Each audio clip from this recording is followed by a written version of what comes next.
만약에 내가 장가를 갔다 하면은 그때 맨날 마누라한테 두들겨 맞으면서 마누라가 그래 나가 죽어 그렇게 살 거면 맨날 그런 소리 들었을 거야. 여러분들 여행은 가슴이 떨릴 때 가야지 다리가 떨릴 때 가면 안 됩니다.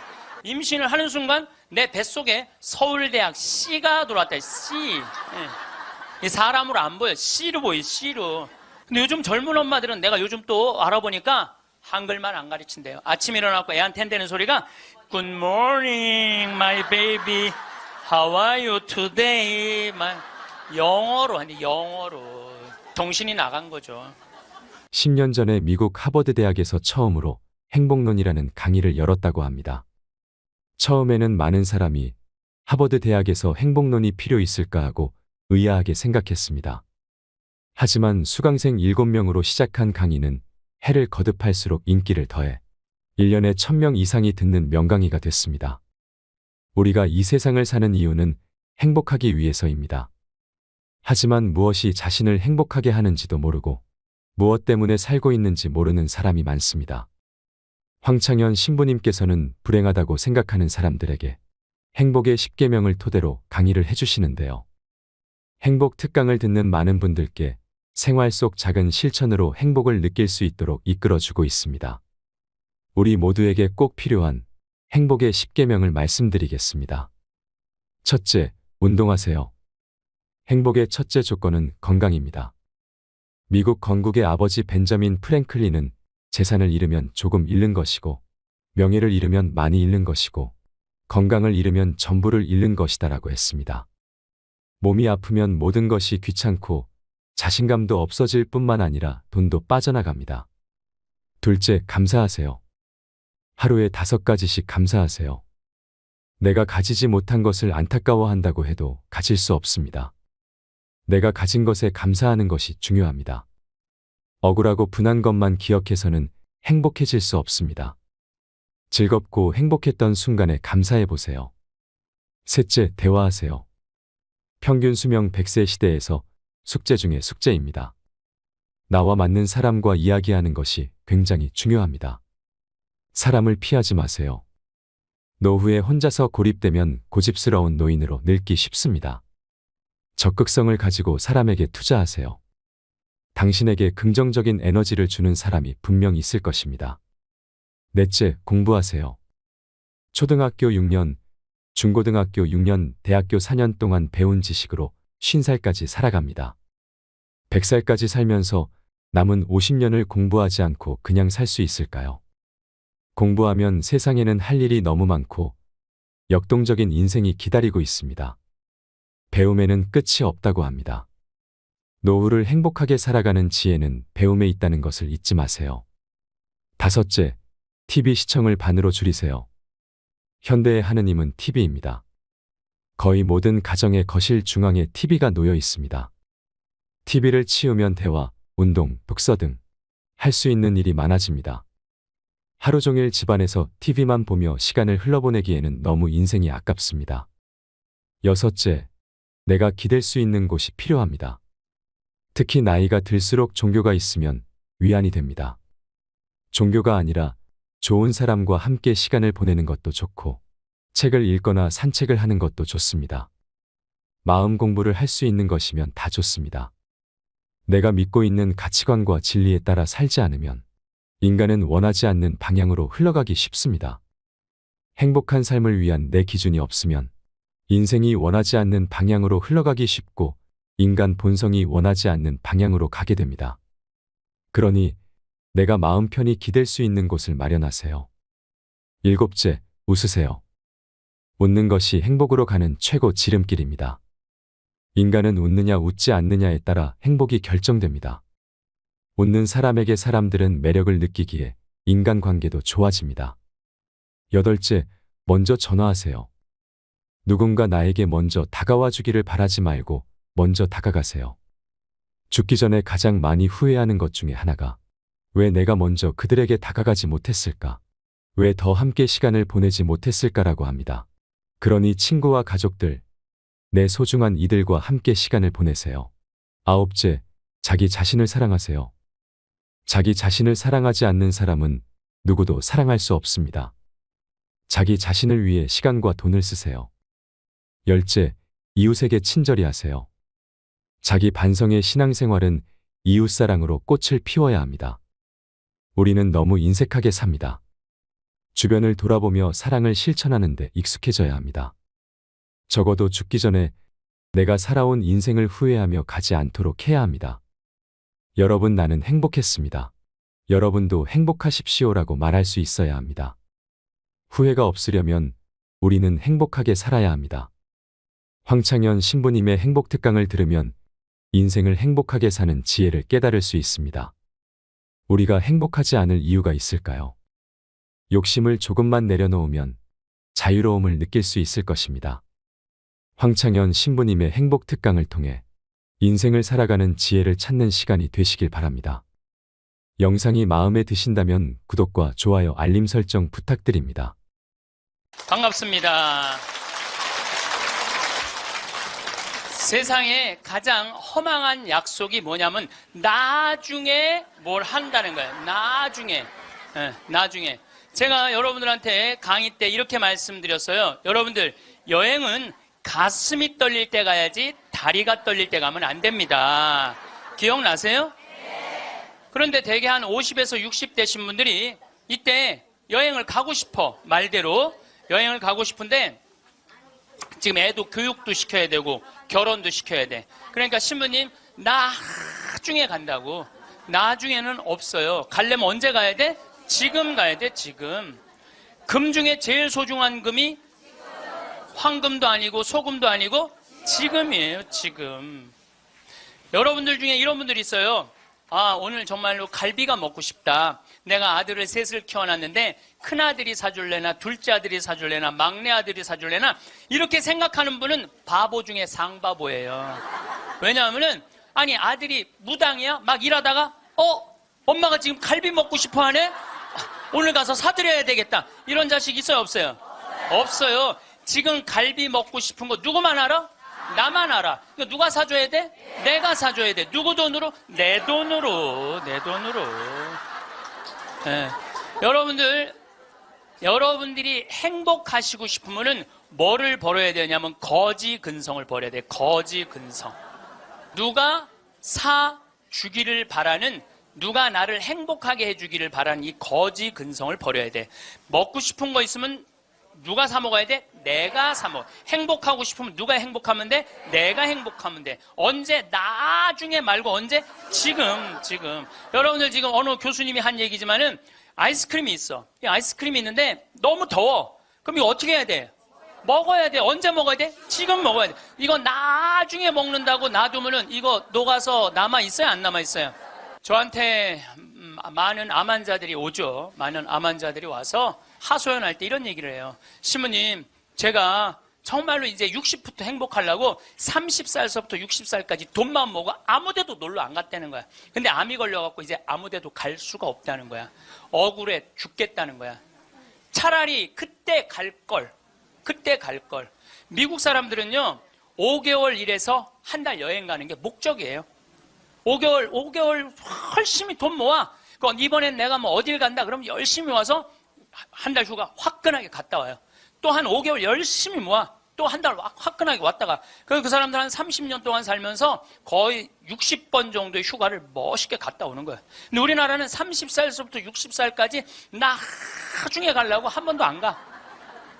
근데 떨커덕 뭐가 걸려? 암이 걸려갖고 이거 뭐 죽을지 살지 이거 모르는 그런 상황에 들어가는 경우가 많다는 거예요. 행복하려고 그러면 언제 행복해야 돼? 지금 행복해야 돼. 지금. 나중에는 기다려주지 않는다는 얘기예요. 그래서 투자를 하고 싶어도 여러분들이 가장 어리석은 투자가 뭐냐면 주식 투자예요. 주식 투자. 여기 지금 주식 투자하는 분들 분명히 계실 거예요. 자, 주식 투자를 할 동안은 돈 써요? 못 써요? 못 써요. 그런데 제가 모 은행의 지점장들 300명한테 강의를 한 적이 있어요. 근데 그분들이 나한테 이렇게 말을 해요. 대개 주식 투자하는 개인의 96%는 평생 하다 보면은 5천에서 1억 정도는 다 손해보고 나간다는 거. 96%가 써보지도 못하고 날리는 거야. 써보지도 못하고. 저는 요즘 필라테스라는 걸 해요. 제가 필라테스를 하는데, 그런데 제가 뭐 관절염이 있으니까 안 쓰는 근육들이 너무 많더라고. 일주일에 2번을 하는데 내 몸이 나한테 그러더라고. 주인님 너무너무 감사되는 거야, 나한테. 왜 이렇게 나한테 잘해주느냐고. 필라테스를 하죠. 그 다음에 내가 영어 공부하죠. 나한테 하는 투자는 아깝지 않아요. 그런데 주식 투자는 써보지도 못하고 날리는 거야. 아니, 여러분들 5천만 원을 날린 분들, 내가 물어볼게요. 여러분들 그 5천만 원을 갖고 자기한테 투자했어. 자기 신앙에 투자했어. 5천만 원을 가지고 이스라엘 성지순례를 10번을 갔다 왔다고 생각을 한번 해봐요. 그럼 여러분들은 지금 10번 갔다 온 분들은 예수님하고 트고 지낼 수 있어요. 이스라엘 성지순례 10번 갔다 온 분들은 예수님하고 그냥 맘먹고 막 트고 그냥 얘기할 수 있어. 그게 나 주식 투자 5천만 원을 갖고 한 푼도 못 건져갖고 아이고 속이야, 아이고 가슴이야 이러고 사는 게 나아요. 어느 게 나아? 그러니까 오늘부터 주식 다 팔고 어떻게? 자기한테 투자하세요. 네. 나중에 투자하지 말고 언제 투자해? 지금 투자해야 돼. 지금 투자해야 돼. 그러니까 우리는 어떻게 행복한지도 모르고 서로 무시하고 사는 게 기쁨이 뭔지도 모르고 살아. 어쨌든 우리 이 대한민국의 건국이념은 돈이야. 돈이기 때문에 돈을 벌어야 되는데 땅덩어리가 넓어요? 캐나다는 우리나라보다 102배가 나라가 넓어요. 102배가 나라가 넓은데 이 나라는 나무만 팔아도 100년을 먹고 산다는 거예요. 나무만 팔아도. 사우디아라비아는 석유만 팔아도 국민소득이 7만 달러야. 아무것도 안 해도. 근데 우리나라는 아무것도 없어. 땅도 안 넓고 자원도 없고. 그러니까 우리는 돈을 벌으려면 어떻게 해야 돼? 오로지 믿을 건 뭐 하나밖에 없어? 머리밖에 없어. 그러니까 우리는 돈을 벌으려면 뭐를 해야 되냐면 공부를 해야 돼. 공부. 엄마들이 이렇게 얘기를 합니다. 너 공부해서 훌륭한 사람 돼야 돼. 너 공부해서 너의 재능을 개발해야 돼. 이렇게 말하는 엄마가 없어요. 이놈 새끼야 너 커서 무시 안 당하고 돈 많이 벌려면 공부 열심히 해. 그러니까 우리는 공부를 왜 하냐면 무시 안 당하고 돈 벌으려고 공부하는 거예요. 애가 노래를 너무 잘해. 그럼 엄마가 이렇게 얘기해. 너 그렇게 맨날 배짱이처럼 노래하다가 나중에 커서 굶어 죽어 이놈 새끼야. 공부를 잘해야지. 공부를. 국영수를 잘해야 돼. 국영수. 노래는 공부가 아니야. 애가 그림을 너무 잘 그려. 너 그렇게 맨날 그림 그리다가 너 그림쟁이들이 나중에 굶어 죽어 이놈의 새끼야. 너 공부를 잘해야지. 공부. 국영수를 잘해. 국영수. 애가 공을 너무 잘 차. 너 이렇게 밤새 돌아다니면서 공 차다. 너 커서 굶어 죽어 이놈의 새끼야. 빨리 들어와서 공부를 해. 그래갖고 뭘 해야 되냐면 국영수를 해야 돼. 그래서 우리나라는요. 학교를 다니면 다닐수록 자기 재능을 죽이는 교육을 하는 거예요. 여러분들 노래 잘하고 공 잘 차고 그림 잘 그리고 물건 잘 만드는 거 제주고 공부 중에 공부예요. 근데 우리는 그걸 공부라 생각 안 해. 오로지 공부는 뭔 줄만 알아? 국영수만 공부를 알고 있어. 국영수만. 전인지 선수 알죠? 전인지 선수 골프 선수예요. 키가 175cm에 나보다 10cm가 더 커요. 나는 원래 167cm였는데 줄었어. 2cm가. 줄었어. 나보다 어쨌든 10cm가 더 커요. 지금 현실적으로는. 그런데 이 전인지 선수가 US 오픈, 일본 오픈, 한국 오픈, 또 한국에서는 5승을 했어요. 그래갖고 21살짜리가 벌은 돈이 20억이 넘어요. 한 해만. 그런데 전인지 선수는 초등학교 5학년 때 우리나라 12,000명 수학 경시대에서 모여갖고 똑똑한 애들 모여갖고 수학 경시대 중에 1등한 애, 대상 받은 애. IQ가 무려 138이에요. 이 선수를 공부를 가르치고 싶지 않았어요. 골프를 가르치고 싶었어요. 그래갖고 오전 수업 끝나고 골프 연습장 보냈어요. 오전 수업 끝나고 골프 연습장 보냈어요. 교감 선생님이 난리가 났어요. 아니 이 천재를 왜 수학연재를 운동을 시키느냐. 수학을 가르쳐야지. 그랬더니 조퇴를 계속 해주는 거야. 수업을 안 해주고 오전 수업하고 골프 연습장 가면 조퇴. 오전 수업 끝나고 골프 연습장 가면 조퇴. 수업을 안 쳐줬어요. 그러니까 이 아버지가 참 대단한 아버지야. 내가 보기엔 충청도 서산에 있는 초등학교 자기 딸을 제주도 광양초등학교로 전학을 시켜버려요. 골프 가르치고 싶다고. 그래갖고 전인지 선수는 이렇게 훌륭한 선수가 됐어요. 여러분들 전인지 선수가 지금 수학 영재로 매일 학원에 막 새벽 1시, 2시까지 공부하고 그리고 특목고 고등학교 들어가고 서울대 합격했다고 칩시다. 매일 공부한 전인지 선수가 어떨 것 같아요? 안경 이렇게 두꺼운 거 끼고 분명히 그랬을 거예요. 안경 두꺼운 거 끼고 허리는 약간 꾸부정해갖고 머리도 이상하게 해갖고 이러고 전희재 선수가 또 얼마나 예뻐요. 근데 그 미모도 다 없을 거야. 그냥 이러고 지금 서울대학 새벽 2, 3시까지 수학 문제 푸느냐고 그러고 앉아 있을 거예요. 그게 나요? 파란 잔디밭에서 드라이브 쫙 치면은 뒤에서 이 관중들이 굿샷 하고 한 번 US 오픈에 9억 딱 버는 게 어느 게 나아요? 4일 동안 9억 버는 게. 이제는요. 공부 잘한다고 행복한 시대는 끝났어요. 자기 재능을 잘 키우는 사람이 행복한 시대가 온 거예요. 꼭 1등 한다고 행복해? 1등 한다고?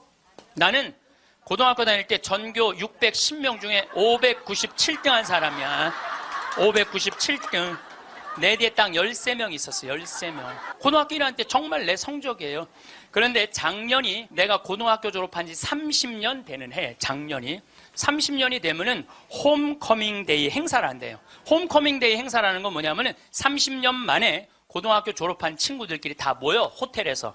그래갖고 선생님 모셔다가 절도 하고 그 다음에 누가 출세했는지, 누가 돈 많이 벌었는지, 누가 잘 사는지 못 사는지 확인하는 행사래요. 그게 나는 작년에 처음 들었어. 그런 게 있는 줄. 왜냐하면 난 고등학교 졸업하고 동창 모임을 단 한 번도 나간 적이 없어요. 왜냐하면 길이 다른데. 기숙사 생활 저기 막 7년 하고 신학교 10년 하고 신부됐는데 친구들을 만날 일이 하나도 없었어요. 근데 내가 졸업한 고등학교는 지금 현역 국회의원이 3명 있어요. 당 대표도 하나 있어요. 우리 학교 졸업생 중에. 현역 국회의원이 3명이나 있어요. 그래서 우리 시의 시장님도 우리 학교 5년 선배야. 나하고도 아주 친해. 나하고도 아주 친해. 그러니까 명문이죠, 명문.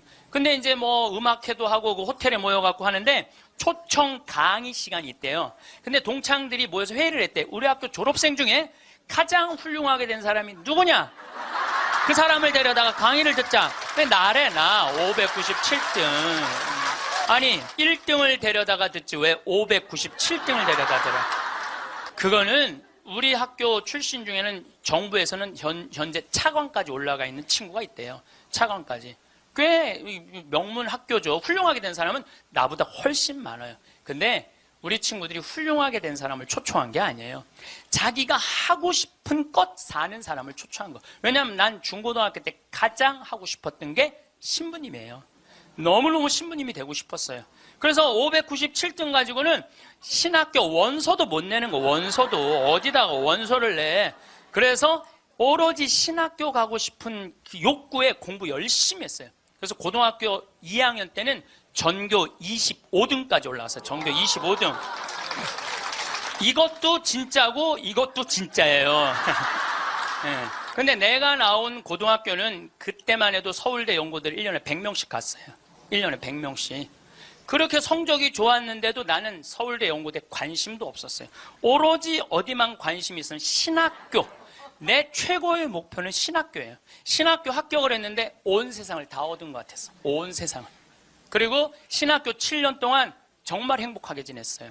아니 먹여주지, 재워주지, 얼마나. 그리고 신경 하나도 안 쓰게 여자도 못 만나게 하지. 얼마나 좋아. 얼마나 행복해요.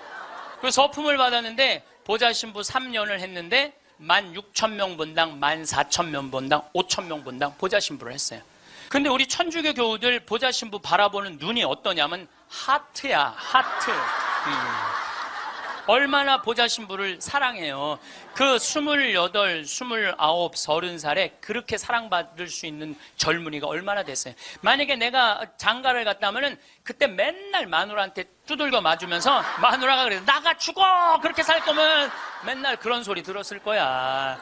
그런데 사제가 되니까 그렇게 사랑을 받고 본당부 신부 10년 동안은 교우들이 나를 떠받들고 업고 다녔어요. 정말 나는 평택 비전동, 경기도 광주 오포 능평성당 두 본당의 교우들한테 정말 감사해요.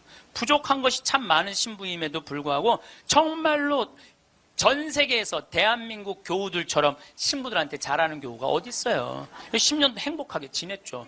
그리고 이제 강원도 평창에 가서 산 지 12년이 되는데 정말 요즘 같은 경우는요, 아침에 마당에 딱 서면 물 한 개 펴요. 밤낮 기온차가 있을 때 물 한 개가, 여러분들 물 한 개 피는 거 어떤 거 모르죠? 쫙 피어올라요, 그냥.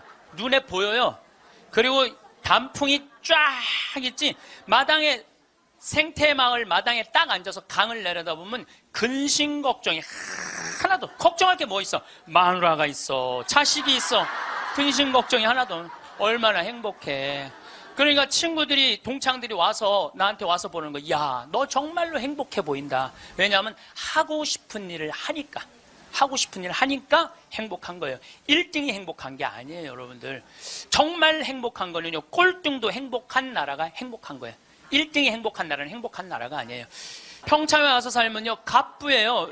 우리 땅 좋은 거 하나에 15만이 한 평에. 그러면 한 300평 사봐야 한 4,500만 원, 5천만 원이에요. 그리고 집 기가 막히게 잘 지면은요, 한 1억 5천이면 정말 이 서울의 어떤 집보다 멋있게 질 수 있어. 그래봤자 2억이야, 2억. 그리고 7억이 현찰로 남으면요, 평창에서 갑부로 살 수 있어요. 근데 우리는요, 1등에만 목을 매기 때문에 내려앉는 걸 할 줄 모르는 거예요. 내려앉는 걸 할 줄 모르는 거예요. 여기 있는 분들도 가만히 있어요. 난 망했어. 그리고 가만히 정신 차려보면 그래도 건질 게 많거든. 그런 거 정리해갖고 평창에 오면 다 되는 건데 여기서 살라고 그러니까 힘든 거예요. 여기서 살라고 그러니까. 그러니까 1등병을 고쳐야 돼요. 1등병을. 자기가 하고 싶은 거 하고 사는 게 제일 좋은 거예요. 우리 집에 조카가 하나 있는데 3년 전에 내가 잠비아를 데리고 갔다가 얘가 말라리아에 걸렸어요. 그래갖고 여러분 1년에 말라리아로 걸려 죽는 숫자가 얼마냐면 300만 명이에요. 300만 명. 예. 근데 처음에는 말라리아인지 뭘 독감인 줄 알고 계속 수원에 있는 병원에 있었어. 근데 보니까 이게 치료가 안 되는 거야. 점점 백혈구 수치가 올라가는 거야. 죽기 직전까지 올라간 거야. 너무너무 놀라갖고 내가 여기 서울 국립의료원에 입원을 시켜놓고 마침 서울대병원에 내가 강의를 나가니까 전화해갖고 최고로 좋은 감염내과 의사 찾아서 우리 조카 좀 내가 조카 하나 잡게 생긴 거 아니에요. 지금 아프리카 데리고 가서 조카 좀 살려. 그리고 내가 그날 내 평생에 그렇게 간절하게 기도한 적이 없어. 하느님, 우리 조카만 살려주면 내가 열심히 살겠습니다. 딴 생각 안 하고 내가 열심히 기도했어요. 조카가 살아났어요. 기적같이 살아났어요. 정말 죽으려고 그러는 애가 살아났어요. 근데 얘가 그 말라리아 걸리기 전에는 화학과를 다녔어요. 근데 별로 행복해 보이지 않더라고, 애가. 화학과를 다녔던 애가. 근데 말라리아 치료되고 난 다음에 학교를 때려쳤어요. 얘가 어렸을 때 성우를 하고 싶어 했어요. 그래서 뭐 바이올린도 배우고 피아노도 배우는 아이예요, 원래는. 근데 화학과를 간 거야. 바이올린하고 피아노 배우는 애가, 성우하고 싶은 애가 화학과를 가니 얼마나 한심해요. 그랬더니 나한테 그러는 거야. 삼촌, 내가 학교 때려쳤어. 그래서 왜? 그랬더니 내가 죽음 직전까지 가보니까 내가 좋아하는 걸 하다가 죽는 게 자기가 옳게 사는 거라는 생각이 들더래요. 그래서 얘가 공부를 해갖고 뮤지컬 학과를 들어갔어요. 뮤지컬 학과를 들어가고 아니 가자마자 장학금을 받고 다니는 거야. 화학과 다닐 땐 장학금 하나도 받지 못했던 애가 자기가 좋아하는 걸 하면은 되는 거예요. 뭐 청음은 만점이래요. 이번 축일 때 얘가 우리 생태마을에 와갖고 저 삼촌 때문에 내가 인생이 바뀌었다 그러면서 노래를 하는데요. 정말로 웬만한 기성 그 뮤지컬 가수보다도 정말 잘한다고는 좀 문제가 있겠지만 절대 노래를 기가 막히게 잘하더라고. 얘가 노래를 얼마나 잘하는지 얘가 나하고 목소리가 똑같아. 내가 심장이 떨리더라고, 심장이. 그런데 아버지인 우리 둘째 형이 나한테 하는 얘기가 지금 쟤는 대한민국에서 제일 행복한 애라고. 자기가 하고 싶은 걸 하니까. 그래서 내가 그 아이를 볼 때마다 너무 기특해갖고 이번 주 토요일 날도 노트라담 드 파리라는 뮤지컬을 내가 끊어줬어요. 최고 좋은 좌석에 너 가서 보라고. 그러니까 애가 자기가 하고 싶은 걸 하니까 박수를 쳐주고 싶은 거야. 여러분들도 정말 자녀들을 사랑한다면 여러분들이 좋아하는 국영수를 가르치지 말고 자녀가 좋아하는 걸 찾아줘야 돼요. 그래서 우리는 1등을 해갖고 어딜 들어가야 돼? 서울대학을 들어가야 돼. 이게 행복 공식이야. 돈을 벌으려면은 공부를 잘해야 되고 공부를 잘해서 1등을 하고 1등을 해갖고 서울대학을 들어가야 돼. 근데 여러분들 우리나라 자살률 최고 높은 학교가 어딘 줄 아세요? 카이스트예요. 카이스트. 공부 잘한다고 행복한 거 아니에요. 하고 싶은 일을 하는 게 행복한 거예요. 서울대학을 들어가야지 행복하고 인생에 성공했다는 이 대한민국 사람들의 머리를 뜯어 고쳐야 된다는 거예요. 그러니까 대한민국 엄마들은 임신을 하면은 내 뱃속에 생명이 들어왔다는 생각 안 한다니까. 임신을 하는 순간 내 뱃속에 서울대학 C가 들어왔다. C. 이 사람으로 안 보여. C로 보여. C로. 근데 요즘 젊은 엄마들은 내가 요즘 또 알아보니까 한글만 안 가르친대요. 아침에 일어나고 애한테 한다는 소리가 Good morning, my baby. How are you today? 영어로 하는데 영어로. 정신이 나간 거죠. 그래갖고 엄마의 태를 10달 만에 열고 나왔어. 세상이 얼마나 멋있어요. 하늘도 예쁘고 단풍도 예쁘고 구름도 예쁘고. 그래갖고 베란다 창문을 통해서 구경 좀 하려고 그랬더니 마음 급한 엄마가 너 지금 그거 볼 시간이 어디 있어. 1살짜리한테 한쪽 창문에 가나다라 마바 차타카타 붙여놓고 반대쪽 창문에는 ABCD 붙여놓고 누워서 모빌이 돌아가는데 기억 리을 디글 리을이 돌아가는 거예요.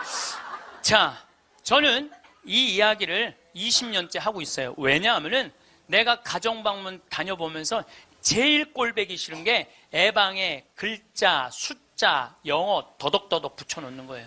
그게 애를 위한 일이 아니거든요. 애를 정신을 혼란하게 만드는 거예요. 발도르프 교육이라고 있어요. 독일에서 1차 세계대전 끝나고 난 다음에 담배 공장에서 처음으로 한 교육이에요. 근데 이게 가장 인간한테 인권을 존중해주는 교육이래요. 이 발도르프 교육은 유치원 때부터 대학 졸업할 때까지 등수가 없어. 등수가. 누가 1등인지 누가 꼴등인지 몰라. 그리고 이 발도르프 교육에서는 사람을 어떻게 등수로 먹이느냐 이거예요. 사람 어떻게 등수로 평가하느냐 이거예요. 등수가 없어요. 그리고 지금 노르웨이, 핀란드, 덴마크, 네덜란드 다 등수 없어요. 우리나라처럼 1등급부터 15등급, 20등급 나눠놓는 나라가 없다니까요. 참 불행한 거예요. 이건 교육이 아니에요. 교육이. 근데 이 발도르프 교육에서 가장 하지 말아야 되는 거 머리맡에 모빌 달아놓지 말라는 거예요. 애기한테 모빌 달아놓으면 절대 안 된다는 거예요. 생각을 해봐요. 하루 종일 가나다라 갖고 놀고 ABCD 갖고 놀고 1, 2, 3, 4 갖고 놀아서 너무 피곤해. 그래서 잤어 밤에. 자고 한 8시간 잤어. 오늘 하루를 개운하게 시작해볼까? 눈을 딱 떴는데 기억, 니은, 디글, 리을이 돌아가. 이게 애들한테 보통 스트레스가 아니라는 거예요. 그런 애들이 커서 다 치약 한 통을 다 짜서 동료 병사들을 먹이는 거예요. 그런 애들이. 그러니까 우리나라 애들은요, 어렸을 때부터 너무 스트레스를 받아갖고 중학교 2학년만 되면 폭발하는 거예요. 그래서 중2병이 나오는 거예요. 부모가 너무너무 괴롭혀갖고, 작년에 부산에서 한 초등학교가 선생님이 2학년인데 22명이 한 반인데 다음 중간고사 볼 때 만점 받는 애부터 밥 먹인다고. 그래서 국어, 수학을 중간고사에 봤대요. 근데 4명이 22명 중에 4명이 만점을 받았대. 4명한테 그랬대. 니네들 만점 받았으니까 밥 먼저 먹으라고. 그리고 18명한테 니네 시험 못 봤으니까 밥 나중에 먹으라고. 그러고. 급식을 성적순으로 한 거죠. 애들한테 갑질 가르치는 거예요. 너 공부 잘하니까 뭐도 먼저 먹어도 돼? 밥도 먼저 먹어. 어렸을 때부터 공부를 잘하면 특권을 누리게 가르치는 거예요. 그래서 갑질이 나오는 거예요. 그래서 어렸을 때 공부 잘하면 밥도 먼저 먹어도 돼. 그러니까 얘네들은 항상 먼저 먹었어. 뭐든지. 그러니까 나중에 무슨 판사, 검사, 국회의원, 장관 돼도 항상 먼저 먹어도 돼.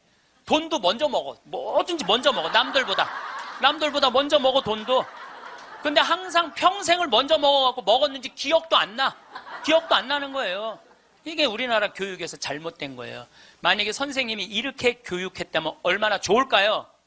18명한테 니네들 시험 못 봤으니까 먼저 밥 먹고 기운 내서 공부 열심히 해. 그리고 4명한테 니네들 양보하면 쟤네들한테 좋을 것 같아. 이랬다면 이 교실 안이 훨씬 화기애애했을 거예요.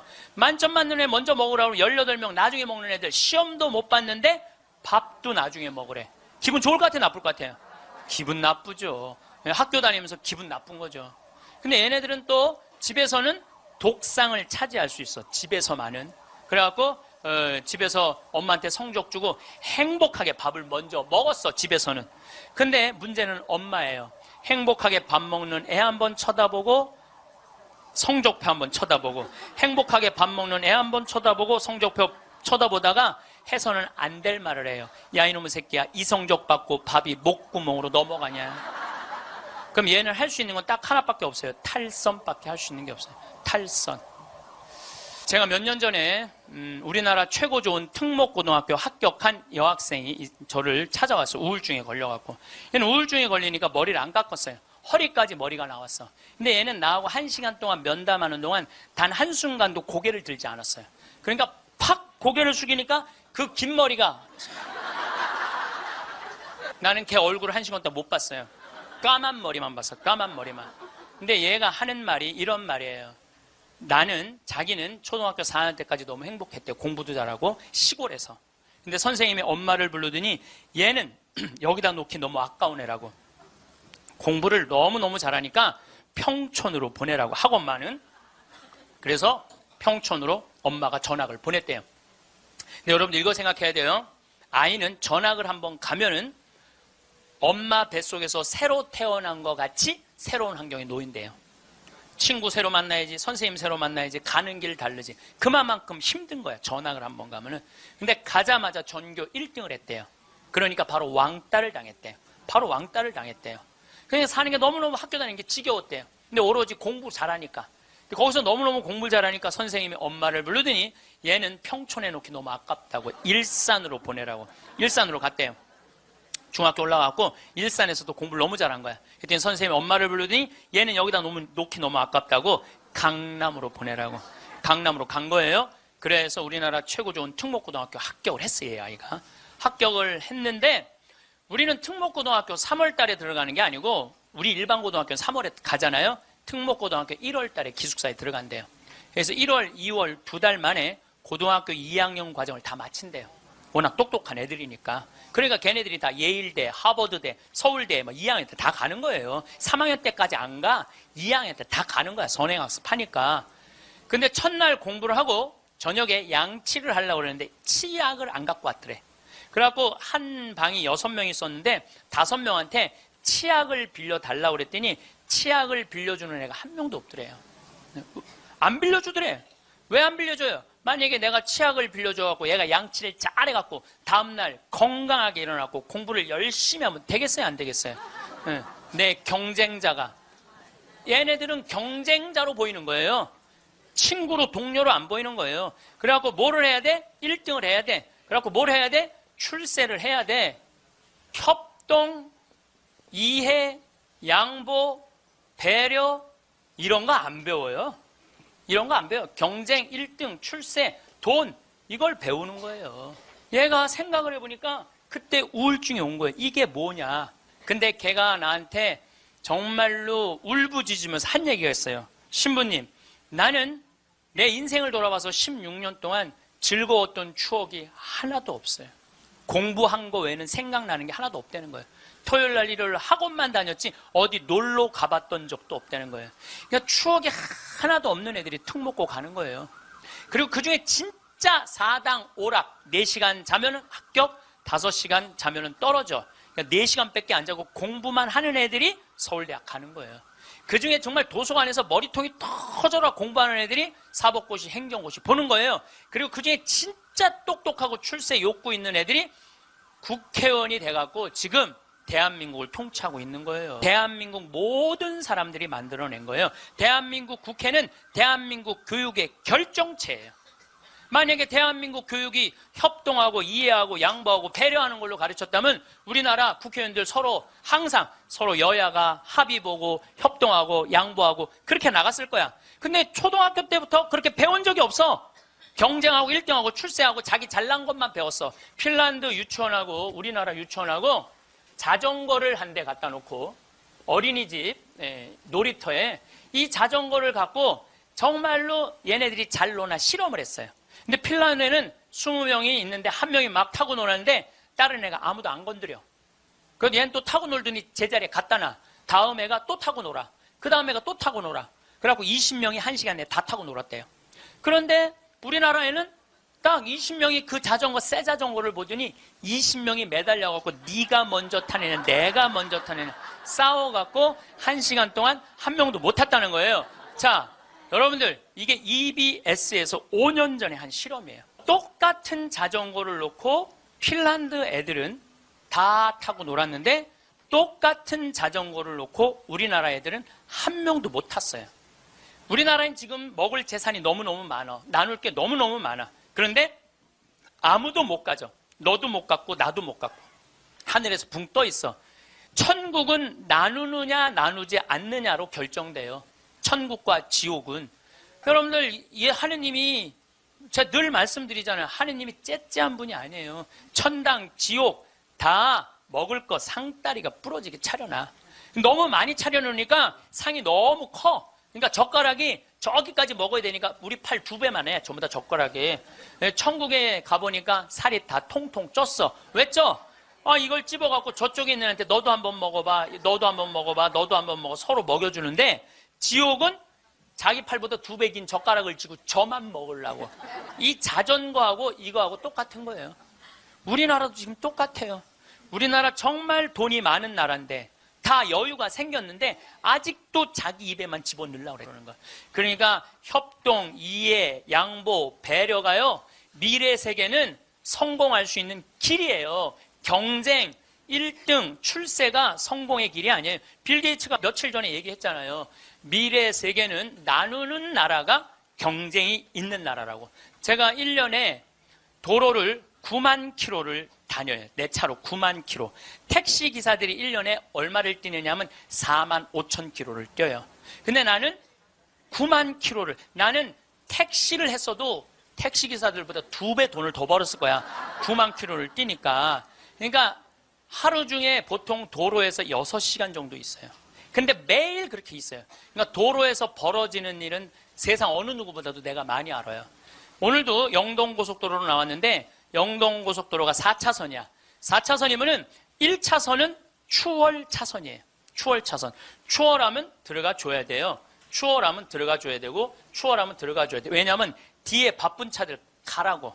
내가 이탈리아를 가보니까, 이탈리아는요, 1차선이 보통 130에서 140으로 달려요.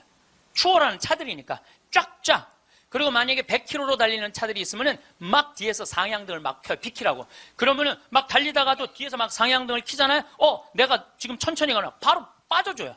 내가 그걸 보고, 내가 촌놈 유럽 여행기 그 책에도 썼지만은 너무 신기한 거야.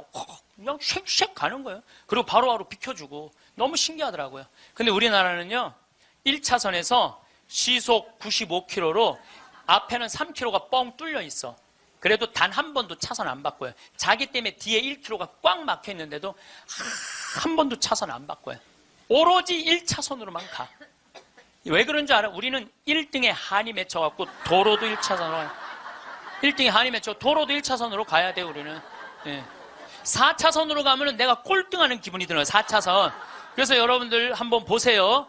우리나라 이제 4차선 도로를 가보시면은요, 4차선이 텅텅 비일 때가 대부분이에요. 1차선은 꽉 차도. 죽으나 사나 1차선이야. 그러니까 너무 열받으니까 쫓아가갖고 이 야구 방망이로 앞에 앞유리를 깨고 3단봉으로 내리치고 비비총으로 쏘고 서로 양보를 못하는 거예요. 자존심이 상하는 거예요. 아니, 자기가 좀 늦으면은 2차선으로 가든 3차선으로 가든 4차선으로 가는데 우리는 이게 안 되는 거예요. 그리고 방향 지시등을 켜주는 건 예의야. 뒷사람에 대한 예의야. 그런데 10대 중에 방향 지시등을 켜주는 차들은 3대 내지 4대밖에 안 돼요. 그냥 들어가고 싶으면 들어가고 나가고 싶으면 나가고 자기 하고 싶은 대로 하는 거예요. 서로에 대한 예의가 안 갖춰져 있으니까 매일매일 폭력적인 일이 벌어지는 거예요. 가장 기본적인 걸 안 가르치는 거죠. 가장. 근데 지난번에는 뭐 서울에서 강의가 있어갖고 나오는데 2000쯤 나왔는데 뒤에 앰뷸런스가 내가 봐도 무지하게 급한 것 같아. 달려오는 게 막 상향등에 비상 깜빡이에 뭐 삐우삐우에 정신이 하나도 없는 거예요. 그런데 내가 딱 자리를 비켜줬는데 앞에 10대 중에 내가 쉬어봤어요. 몇 대가 비키나? 딱 3대 비키는 거야. 나머지 7대는 그냥 가는 거야. 그러니까 너무너무 급하니까 지가 막 2차선, 3차선을 막 가더라고요. 그 앰뷸런스가. 그만큼 남에 대한 배려가 없는 거예요. 미국이나 캐나다는요, 앰뷸런스나 경찰차가 소방관차가 딱 하잖아요. 모든 차는 양쪽 쫙 갈라져요. 그리고 아예 서버려. 그 차 가라고. 그게 기본적인 배려예요, 배려. 근데 우리는 왜 안 비키냐 그랬더니 그런 심리가 있대요. 저 안에 아무도 없을 거야. 지가 바빠서 저거 키고 가는 걸 거야. 이런 심리가 있대요. 얼마나 우리가 지금 기본이 안 돼 있는 게 지금 우리의 문화 안에 있는지 몰라요. 지난 1월 달에 제가 괌에 강의를 갔어요. 괌에 강의를 갔는데 저녁에 나하고 같이 간 신부님이 시내 구경 나가자고. 그래서 나갔어요. 근데 건널목을 건널려고 그랬는데 두 걸음을 걷는데 빨간불이 딱 켜졌어. 어떻게 뒤로 딱 물러났죠. 뒤로 물러났더니 그 앞에 있는 차가 나보고 웃으면서 가라는 거야. 네가 가던 길이니까 가라는 거야. 뒷차들이 쫙 서 있는데 나는 빨간불이고 자기는 파란불인데 나보고 가라는 거야. 항상 선진국에 가보면은요, 누가 우선이냐면 사람이 우선이에요. 사람이 건너겠다면 차는 자기가 파란불이라도 서요. 그리고 신호 없는 데는 당연히 자기가 알아서 서요. 내가 또 보고 배운 게 많으니까 난 기사가 있으니까 보통 70 먹은 아줌마가 길을 건너려고 그러면 뒤로 돌아다 보잖아. 2차선에서 2개 차선 여기만 이면 도로 주택가에. 그럼 내가 그래요. 저분 길 건너려고 그런다. 서라. 1년 동안 그냥 가는 거예요. 핸대는 소리가 차 조심해야지 왜 내가 조심하느냐고. 그러니까 사람이 차 조심을 해야 돼. 차가 사람을 조심해야 되는데 우리는 사람이 차를 조심해야 돼. 하도 내가 잔소리하니까 요즘은 서요. 딱 우리가 서갖고 웃으면서 가라고. 그럼 70 먹은 아줌마가 느닷없이 우리가 쓰잖아요. 웃으면서 가라고 그러잖아요. 그럼 70 먹은 아줌마가 우리 차를 보고 표정이 이런 표정이야. 진짜 가도 돼? 이런 표정이야. 진짜 가도 돼? 이런 표정. 그래서 우리가 웃으면서 진짜 가도 돼요? 예. 그럼 그때서 웃으면서 건너가요. 그러니까 자기를 위해서 차가 서준다는 건 상상을 못하는 거죠. 자기를 위해서 차가 서준다는 거는. 제가 지난번에 원주 국토관리청에서 강의가 있었어요. 가깝잖아요. 내가 운전하고 나갔어요. 운전하고 나갔는데 치악체육관에서 강의 끝나고 돌아오는데 치악체육관에서 가는데 도로 한가운데 젊은이가 라켓 2개를 뒤에다가 메고 가운데 갇힌 거야. 걔네들이 갇혀있는데 차들이 싱싱 달리더라고. 건널목 한가운데 갇혀있는데. 그래서 내가 차를 딱 세웠어요. 내가 쓰니까 뒷차들도 다 섰죠. 한 개 차선이니까 다 서갖고 내가 쓰면서 웃으면서 건너가라고. 그랬더니 젊은이 둘이서 날 보고 하는 표정이 진짜 가도 돼? 이런 표정이. 진짜 가도 돼? 그래서 내가 진짜 가도 돼. 그랬더니 얘네들이 이 산더미만한 애들이 딱 건너가다가 갑자기 내 차로 몸을 돌리더니 90도 인사를 하고 가는 거예요. 걔네들 기분 좋게 건너가고 나 기분 좋은데 걸리는 시간이 3초밖에 안 걸렸어요. 3초. 근데 우리는 그 3초를 내놓지 못하는 거예요. 사람을 무시하는 거죠. 사람을 존중해 주는 게 아니라 사람을 무시하는 거예요. 제가 영어학원 다닌다고 이제 영어학원을 다니는데 이제 지하에다 주차를 해놓고 올라와요. 주차 1층에서 이제 내려야 돼요, 저는. 근데 이제 3층, 4층에 중학교 애들 영어 이제 학원이 있어요. 그 딱 내리면은 1층에서 내리려면 애들이 한 20명 서 있어, 바깥에. 엘리베이터 안에 사람이 꽉 차 있어. 근데 내리는데도 걔네들 밀고 들어와요. 학원은 다녀서 뭐해? 가장 기본적인 게 아무리 국영수를 잘하면 뭐해? 가장 기본적인 질서를 안 지키는데 지금 여러분들 자녀들한테 백날 공부 가르쳐봐요. 남을 양보하고 배려하고 남에 대한 어떤 협동이라든지 이런 게 안 가르쳐주면 안 지켜주면 공부해나 마나예요. 지금 대한민국은요, 밑빠진 독에 물 붓고 앉아 있는 거예요. 이건 교육이 아니에요. 진정한 교육은 뭐냐면 사람을 존중해 주는 거예요. 자유를 존중해 주는 거예요. 선택권을 주는 거예요. 국정교과서로서 선택권을 뺏는 게 아니고 그게 교육이고 그게 자유고 그게 민주주의예요. 그게 예수님이 원하는 거예요. 어느 누구도 무시하지 말라는 거. 이게 예수님이 원하는 거예요.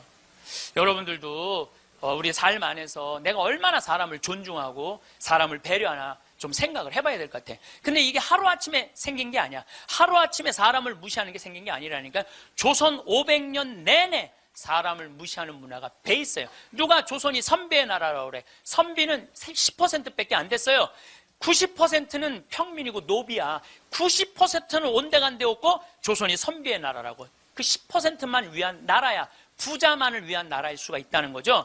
조선 500년에 대한 이야기는 다음 시간에 이야기하도록 하겠습니다. 네, 감사합니다.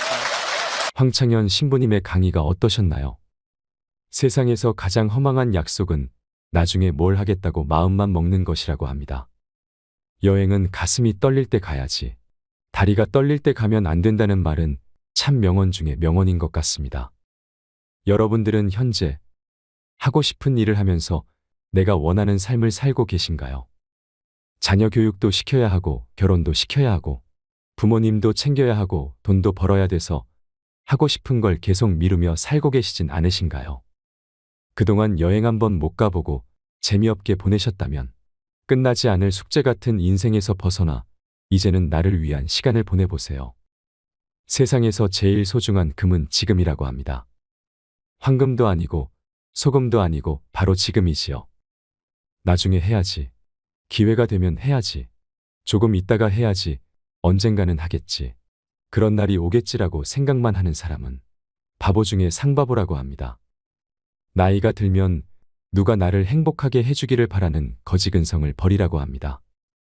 먹고 싶은 거 있으면 내 돈으로 내가 사 먹고 행복하고 싶으면 내가 행복하면 될 일입니다.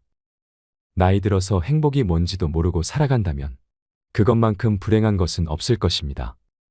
지혜로운 노후, 행복한 인생을 보내기 위해 어떻게 살아야 할 것인지 생각해 보셨으면 좋겠습니다. 여러분, 오늘부터는 꼭 더 많이 행복하세요. 건강하고 외롭지 않고 부족함 없는 노년이 되시길 바랍니다. 이상으로 책틀맨이었습니다. 지혜를 쌓는 당신의 오늘이 아름답습니다. 더 좋은 영상으로 찾아뵙겠습니다.